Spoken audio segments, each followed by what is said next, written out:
going on, ladies and gents? Robert Sykes, KetoSavage.com, and welcome to week 3 of the Reverse Diet Series. So, this week I want to touch on a few things specifically. If you recall, last week I talked about having a offset reverse caloric refeed day. So, basically have one day that was Tuesday, for instance, and one day that was Sunday, as opposed to normally having 2 consecutive refeed days.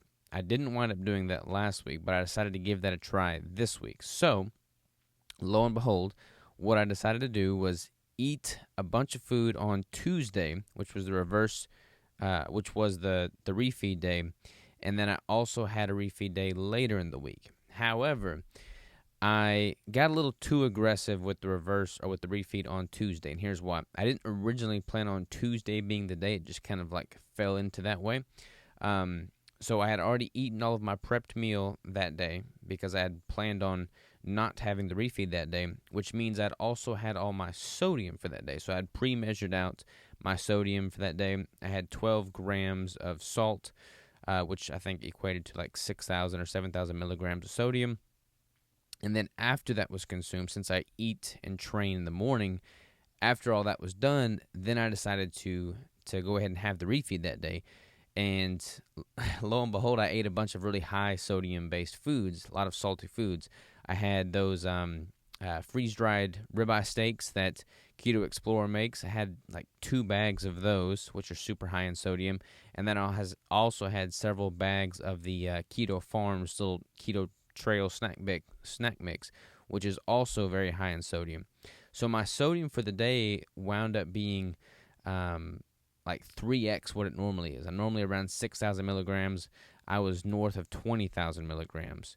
So north of 3 times the amount of sodium I typically have, which is a lot. That's more than I would ever recommend doing. I did not plan it that way. It just kind of happened because it's a mistake that I made. I should never, and this is advice I would give, I would never like decide in the moment of like day of, okay, today's going to be a refeed. I would recommend planning that out more proactively. But for whatever reason, I decided to make Tuesday the refeed reactively. And as a result, I had way too much sodium that day. I also ate a ton of food that day. I had over 7,000 total calories. I probably came in at about 7,200 total calories, which is a pretty substantial influx in calories. I've been averaging about 6,000 calories on my refeed days, which, 7,200, that's only about 1,200 calories more than what I've been averaging, so that's not too much more. But 7,200 calories in the context of 3 times more sodium is a pretty significant change and a pretty substantial variable. And my body responded adversely. I woke up the next day at about 5 pounds heavier, which is a sight that nobody really wants to see. But I intuitively know that it wasn't just because of the high calories that I woke up that much heavier. It was because of the sodium, and I was able to correct course. So I want to first show you kind of what that spreadsheet looks like, and I want to talk a little bit about a few different nuances to reverse dieting and how to kind of manipulate things on the fly, one of which is the law of averaging out your calories throughout the week. And I'm going to be able to illustrate that pretty eloquently through the spreadsheet. So let's dive into the computer and let me show you that. All right, so here is my spreadsheet that breaks down my weight, my calories, my macros, etc., etc. Week 1 here is the beginning of the reverse diet. The 28th was when I had that photo shoot. I weighed 166.4 on the photo shoot day. And I made these over here. If you see, I've averaged out the calories for the week. So before I started having these refeeds, like towards the end of my contest prep, you can see, 2,150 calories here, 2,020, 1,956. I'm not having any refeeds, so my average is the same as my daily. But then as I start adding in these refeed days, you can see, the daily is 1878, have the refeed 2,538, averages out to 1972. And then I started doing the 2-day consecutive refeeds, which my body responded really well to. Then I had that again. Then I had the show day. And then I had these very high calorie days immediately post-show, that Saturday and Sunday of the show and the Sunday after the show. And then as I'm going into the reverse diet here for week 1, you can see my calories for the week start trending upward. I've had that initial bump in protein like we talked about. I have 2,010 calories over here, 2,120 over here, and you can just see my overall weekly calories trending up. But these red days are my very high calorie days. So this is when I was averaging, 5,000, 6,000 calories a day on the 2 refeed days. And then if you break that down by the average for the week, you've got 2,478 here. After these 2 massive days, you have 3,146 as the weekly average. And then here is where my weight bumped up quite a bit. So this Tuesday, I woke up that Tuesday at 168.6, and then I had this massive increase in food up to about almost 7,300 calories. And the next day I woke up at 173.8, so a pretty substantial increase in weight there. So I decided to basically average this out and then drop my next refeed day for the week down considerably and keep it super clean. So I had just basically a steak, and I kept that refeed very clean. I had a keto brick and a steak, so nothing crazy. I was able to account for everything. My calories that day were only about 3,196, so about 3,200. So my average for this week, even with that massive refeed day, is only going to be about 3,091. So a drop from what it was the week prior at 3,146. And you can see here on Sunday I woke up at 167.8. So I basically flushed out all that water that was accumulated from that very high refeed day with the 3x sodium. And the main point I want to get across here is if you notice your weight bump up, uncontrollably or for the wrong reasons or because you're getting sloppy, be on top of that. Recognize that, track it, account for it, and adjust course. So I didn't want to wake up. I didn't want to see that much of a gain in weight that quickly this soon after the show.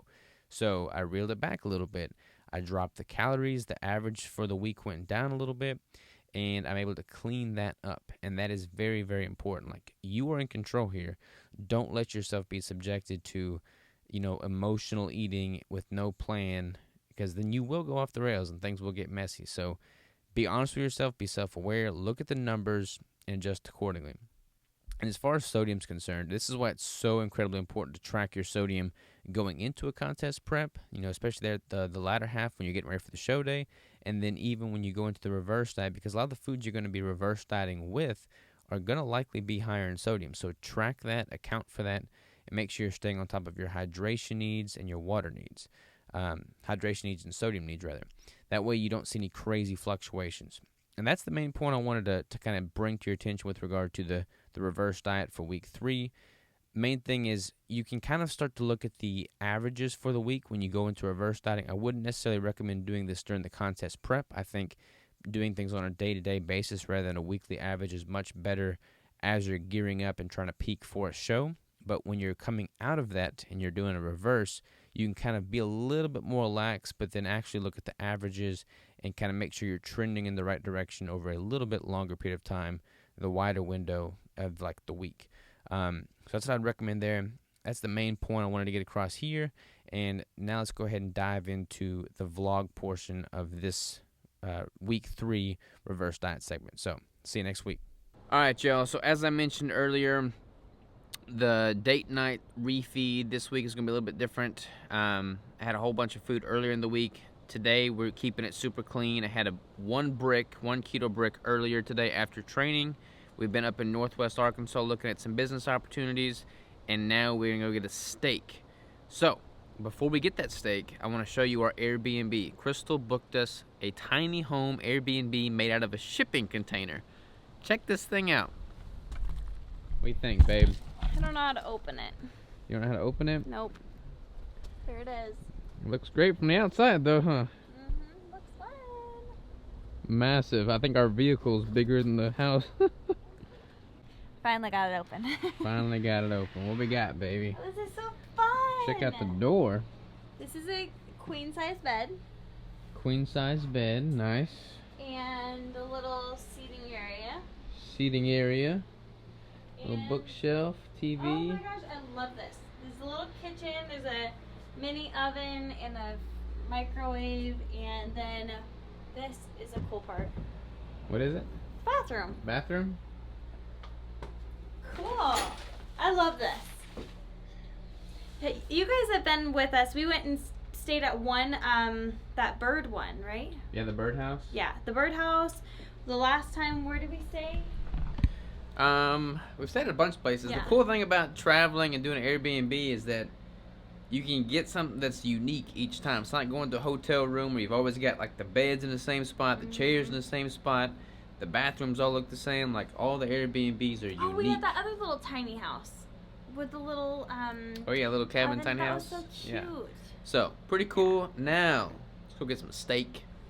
All right, guys. So Robert and I have come here before. This is Doe's. What is Doe's Eatery? No, Eat Place. Doe's Eat Place, and they have amazingly gigantic steaks. So we're really looking forward to it.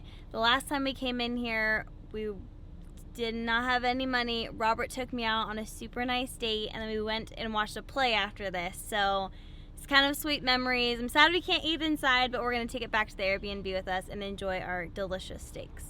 All right, y'all. I'm sure what we're working with here. So Crystal got the filet mignon. Ooh. Kind of bloody here. Boom. Wow, Check that it out. looks really big. Delicious. And then I got the ribeye. Look at that beauty. Whoa. You guys can't see how big that is, but that is gigantic. So, Wow. I'm about to dig into this beautiful steak. Actually, can you hand me a knife, Crystal? I'm going to cut into it. We'll see how she looks. Or not a knife, a fork, rather. Alright. Let's see what we're looking like here. Ooh, that's good. Oh, yeah. Honey hush. Let me get a bite for the camera. That's a giant bite. Mm-hmm. Delish. What's up, you guys? We made it back from Fayetteville. We had an amazing time yesterday. We had an awesome time with our little date. This has been like a really fun little thing, even though these times are weird with restaurants and all that kind of stuff. It's been fun to change it up a bit. But for now, today we're going to go back to the same macros that Robert has been hitting all week long, and we are, what else are we doing? Working on the sailboat. Today we're going to work on the sailboat. We actually just pulled up to the dock, and we're going to work on the sailboat, enjoy the day. It's super sunny and beautiful out, so we're going to go have a good time. Alright, y'all, just spent the past several hours totally gutting and cleaning out the sailboat. So we got a lot of cleaning done there. You feel pretty productive with it, Crystal? I feel super productive with it. Super productive with it. We'll give you a full-blown tour at some other point in the near future, but pretty happy with our results thus far.